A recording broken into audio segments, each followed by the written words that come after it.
Getting old.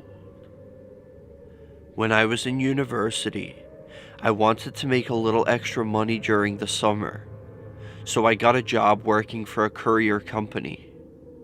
One day, I had to deliver some luggage to a man named Mr. Yamaguchi. His apartment was on the 12th floor of a tall building. I was in a rush because I wanted to get home early that day. I took the elevator to the 12th floor and managed to deliver the luggage to Mr. Yamaguchi safely. He even gave me a big tip. As I was leaving, I happened to notice that there was a note on the door of the apartment next to Mr. Yamaguchi's. It read, "Old man with bad legs, can't go down to throw away trash. Could someone help me?" I hesitated for a moment. Although I wanted to go home early, my mother had always taught me to help people in need.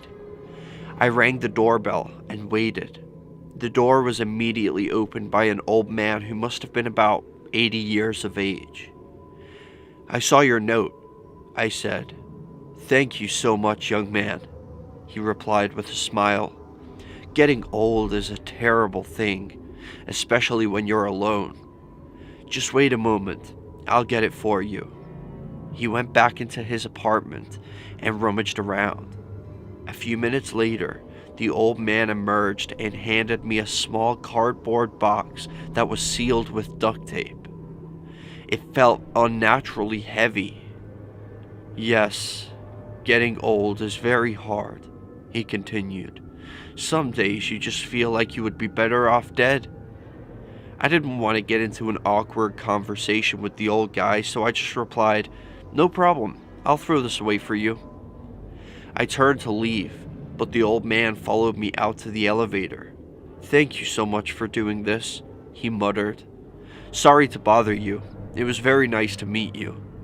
"Yeah, see you later," I replied as I jabbed the button for the ground floor. The doors closed and the elevator descended. The box was so heavy, I wondered what could be inside. Then, I thought about the old man. Were his legs really so bad that he couldn't use the elevator? Perhaps he was just lonely and wanted someone to talk to. Suddenly, the box was ripped out of my hands and hit the ceiling of the elevator with a loud metallic clang. The elevator ground to a halt between the 6th and 7th floors. The box fell back down to the floor with a heavy thud. I was so shocked I didn't know what to do. I noticed a long, thin metal wire.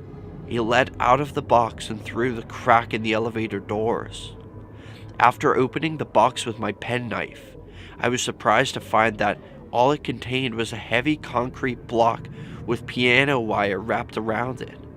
I wanted to ask the old man what was going on, so I pressed the button for the 12th floor. When the elevator stopped and the doors opened, I gasped in horror. Then, I took out my cell phone and called the police immediately and waited for them to come. The old man had wrapped the other end of the piano wire around his neck. His body was lying on the floor in front of the elevator in a pool of blood. His head had rolled over and come to a rest at his apartment door.